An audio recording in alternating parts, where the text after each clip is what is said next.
Hey, Nighthawks! We're academic coaches at UNG, and we spend our days in coaching conversations, talking all about your success in college, the tough moments, the little wins, understanding your strengths and the skills you need to thrive. We're here to share real coaching moments, offer you practical strategies, and simple steps that you can apply today. We believe you have what it takes to succeed at UNG, and we're cheering you on every step of the way. This is Nighthawk Coach Talk. Hey Nighthawks, welcome back to the podcast. We are here today to talk about the Pomodoro technique, which is one of our go-to strategies in coaching as working professionals and with students. This is an awesome strategy. So if focusing for you feels hard, or you're procrastinating, or you just feel like you need to lock in and don't have the motivation to do that, then the Pomodoro technique is one that you're not going to want to miss. So our brains are not meant to just like sit down and study for hours and hours and hours. And so Pomodoro technique kind of helps break that up for us. If you were to Google Pomodoro, a tomato symbol would pop up, and I've always found this confusing. Why? So I'm the history nerd, so I dug a little for you guys today.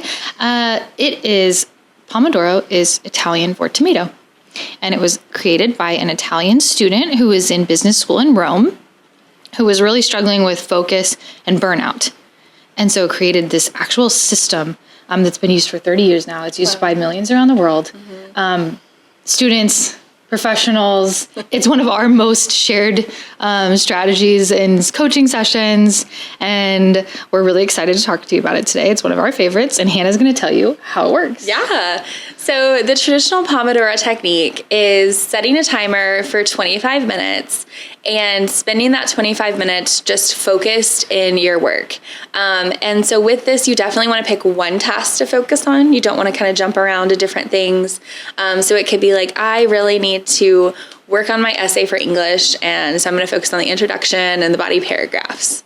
So set that 25-minute timer, and when that goes off, get up, take a 5-minute break, walk around, do whatever you need to do, and then come back right back to the same thing. 25-minute timer, back on the task, getting it knocked out.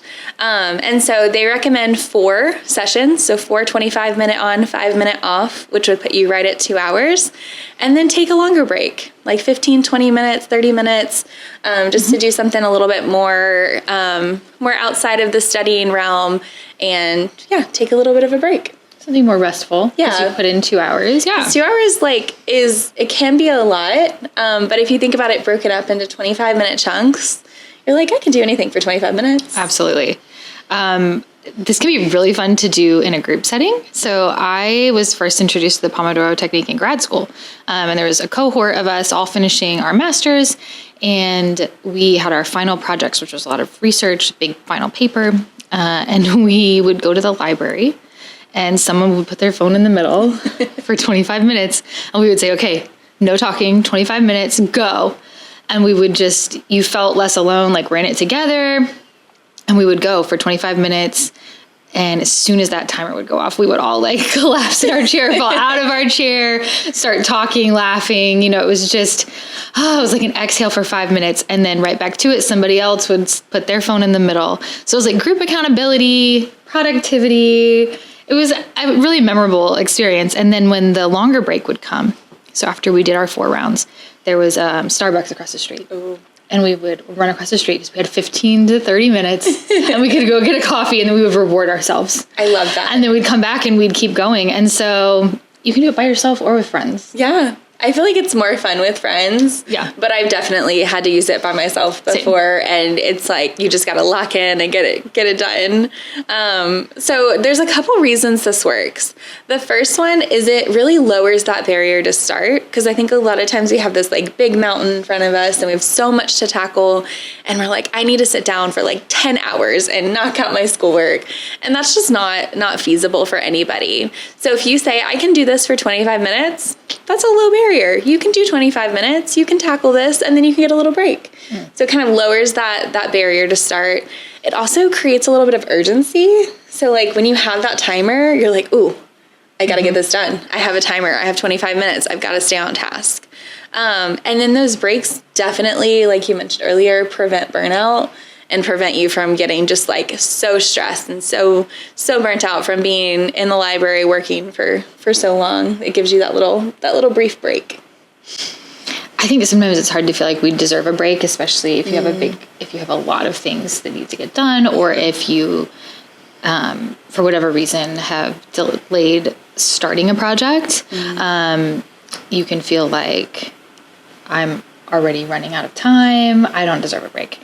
Here's why we think breaks are important, and why they're built into the Pomodoro technique, because it does prevent burnout. And it's reducing that mental fatigue, because our brains aren't meant to go, like Hannah said in the beginning, they're not meant to go forever and ever and ever without taking a break. Mm-hmm.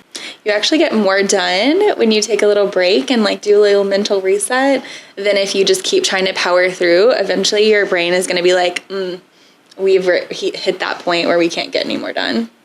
Yeah, it hits a wall. I think you're less productive. If you're writing, you're struggling to articulate clearly. Like taking 5 minutes to reset may help you get more done in the next 25 minutes than if you just kept going. Absolutely.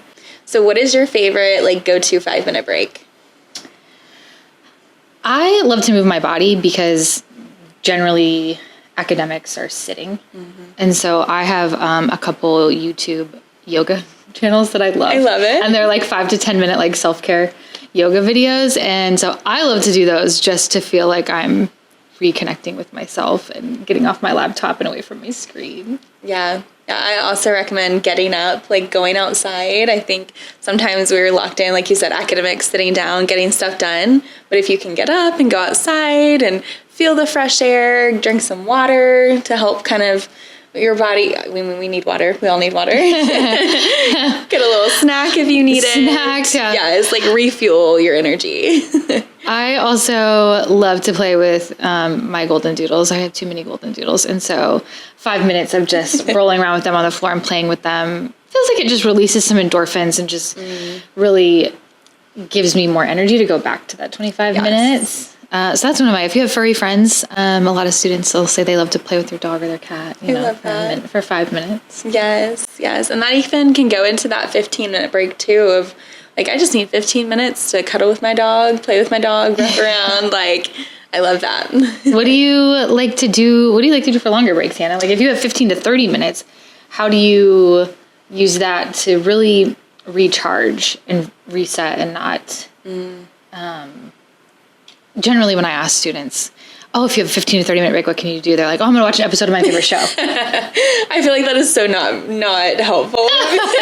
We don't recommend. Do not recommend. As much as like you probably want to binge watch your show or doom scroll on Instagram or TikTok, I do not recommend. I typically like to, like I said, get up, move around campus. I feel like we have such beautiful campuses at UNG. So take a lap around the drill field, take a lap around campus, call like a friend. I love just like, I feel like we always want to talk to like our friends or our family and we just don't have the time, it seems like, to make those phone calls. So I like to call my mom and just like walk and talk, or call my best friend and walk and talk around the drill field for a minute, or 15 to 30 minutes. And then I feel refreshed and mentally like clear, headed back into my session. I think especially if you're using that Pomodoro technique by yourself, True, that relational connection could really recharge you, like you said, because you're calling your mom or calling a friend. That makes so much sense because you've been like sitting by yourself. And I think even with like groups, that could be really fun to like go outside as a group and walk around campus, or do a 10-15 minute yoga video with a group, like get just some energy. Or walk to Starbucks. Yeah, absolutely. So I actually have some little alternate variations of the Pomodoro technique that I work with students on. Because a lot of times I hear, I tried the Pomodoro technique and it didn't work for me. Like I couldn't stay focused, or the timer was too much pressure, things like that. So I have a couple like little strategies. First thing I always recommend is writing down a list of everything that's on your mind before you start. Because I think a lot of times we get into the zone and we're like, oh, wait, I need to call my mom. I need to go to the grocery store. Oh, I forgot about that paper for English. Oh, I need to do the chapters for sociology, whatever it is. So starting your session with just writing down everything that's on your mind and then picking one to start with. It doesn't have to be the most important at the moment. It could be the one that's the easiest to start to kick you off. It could be one that you've been putting off and you really want to tackle. There's different strategies for how to pick one to start, but definitely writing down a list first. And then when you're in the session, if something comes up and you're like, oh, I need to do that, you have your list next to you, flip it back over, or write down real quick, and then flip it back over and get right into task. Because if it's in your head, you're just going to be thinking about it and you're kind of trying to get something done, but also kind of distracted. So if you can write it down, it's out of your brain. You know you won't forget it. Sure. It's there. No, that's great advice, because the success of the Pomodoro technique, it's like created on that focusing on a singular task. Yes. Yeah. Ah, that makes so much sense. I'm going to try this. I've never done that. I love it. I also have 2 other quick variations, because sometimes I think either one, you are like, I really don't have the capacity to focus for 25 minutes at the moment. And you might have had like a really hard day, or you might have just not be feeling it at the moment. Start with 10, even 5 minutes, just something to get you started. And I promise that will kind of roll into something bigger. You'll be like, oh, I did 10 minutes. I can do 10 more. Or, oh, I did 5 minutes. Let me continue this rest of the 25. So if you are not in that space to feel like you want to do 25 minutes to start, just start with 10, start with 5, just a little start. Hannah, I have students in my office a lot that tell me that once they get in the zone, it really actually interferes with their productivity if they get interrupted. Ooh, so 25 minutes and then a break is kind of jarring and startling to them. What hacks do you have for students that feel like they have to focus longer? Yeah, so this is actually me, 100%. Okay. I hate to be interrupted if I'm like in the zone, in the groove. So what I actually like to do is kind of estimate how much time I feel like I'm able to give and how much time I think the task is going to take. So like, let's say I need to knock out I need to get 10 sources for my English paper. And that's like been on my mind and I know I just need to sit down and do it. I might say, okay, it's probably going to take me like 40 minutes to get these sources, to really vet them and make sure they're good sources. Do I have the energy right now to give 40 minutes? And if the answer is yes, I'll set a 40-minute timer and then do like a 10-minute break after that. And so kind of like making a longer study session, but also rewarding myself a little bit longer for that break and doing that a couple times. Okay, cool. Yeah. That's my go-to. I need longer sessions to like stay focused.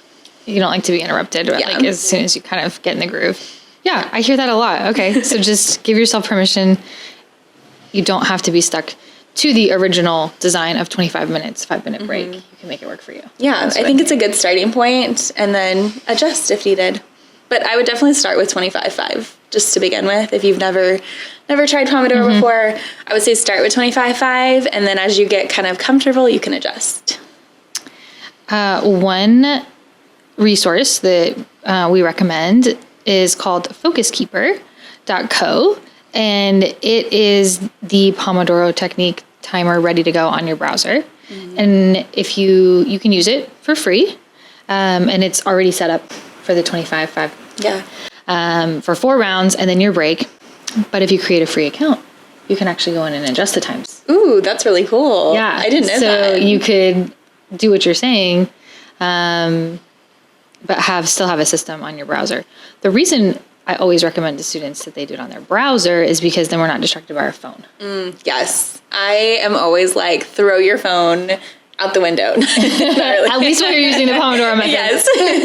No, but like to put it on Do Not Disturb and put it away from you so it's not easily in sight. Even if you have like your watch on your arm and that is like notifying you, go ahead and like take that off and put it to the side so that you're really locked in and nothing is going to distract you. Mm-hmm.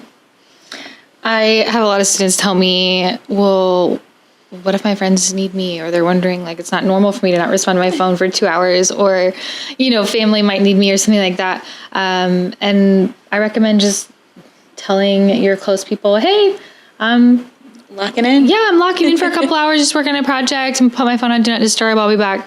Mm-hmm.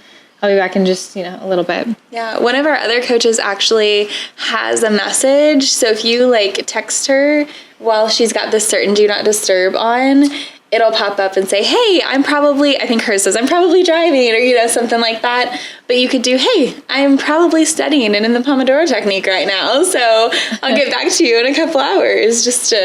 Might be a good way to like let people know so you don't feel the pressure to respond. Oh, I love that. So many options. Oh my goodness. Do you have any other tips for us when we think about trying the Pomodoro technique? I think this is my go-to tip for literally everything, but give yourself grace. Give yourself permission to try it out. And if you fail the first time, that's okay. There's nobody who's going to be like, oh, you did the Pomodoro technique wrong. Just give yourself grace, try it out, because I promise you, it's wonderful. I love it, and I still use it when I have a big work project as well. Just it feels overwhelming to just break it down into chunks. So give it a try. Let us know if you try it, and if you do, what you think. We love to hear feedback, and can't wait to share a tool with you on our next episode. Yeah, and if you want to talk through a little bit more about how the Pomodoro technique might work for you, come book an appointment with us. We'd love to chat.